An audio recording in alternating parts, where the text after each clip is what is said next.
You have probably seen stories or heard about the millions of dollars that goes unclaimed in Indiana each year. But it's not just cash. Sometimes it's in the form of unclaimed treasures, valuable, sentimental, and sometimes downright creepy. Tonight, only on 13, I had a rare look inside the vault, where the state keeps things that people would want if they only knew they were there.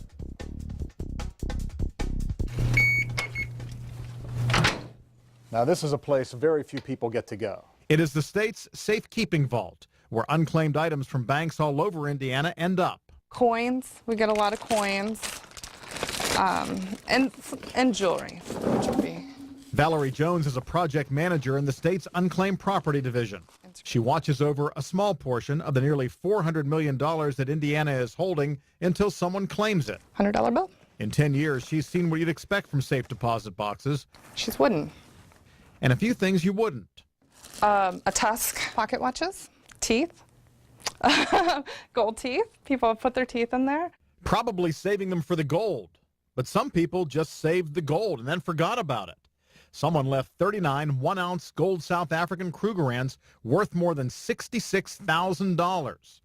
Who knows what this Babe Ruth autograph photo is worth, or the one signed by Lou Gehrig, or a ball signed by the 1940 Chicago Cubs. You authenticate it? We do. And if you dig a little deeper around here, beanie bags, or beanie babies. So, again, not very typical. you can find some things where the sentimental value Police badge. far outweighs actual value. We receive about 300 claims a week. 23 people work here, managing the files. This is 2011. Lots White folders are 2012s. and lots of files. And money. This is money, mostly, that people have forgotten about. For most people, that's an old bank account or a missing paycheck from a job left long ago. Welcome to IndianaUnclaimed.com.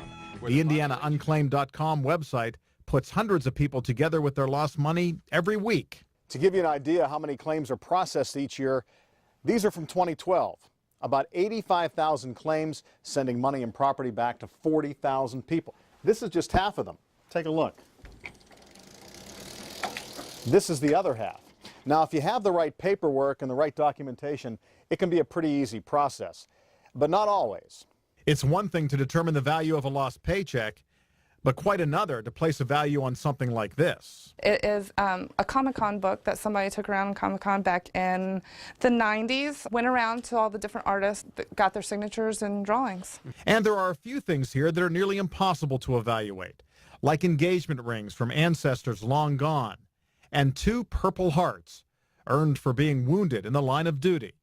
This is what they received from it, and nobody, it's just sitting here in a box. I can only assume that they've passed away and their family has no idea that this is here. And it is heartbreaking. Truly irreplaceable things like the Purple Hearts will stay here, but most of the rest will go up for auction on the Goodwill auction site after sitting in this vault for 3 years. The charity keeps a small percentage of the profits, and the state holds on to the rest. Now, if you put in a claim on those items before they go up for auction and they can authenticate your claim, you get it back. But if you're too late and you still have a valid claim, the state will give you the money.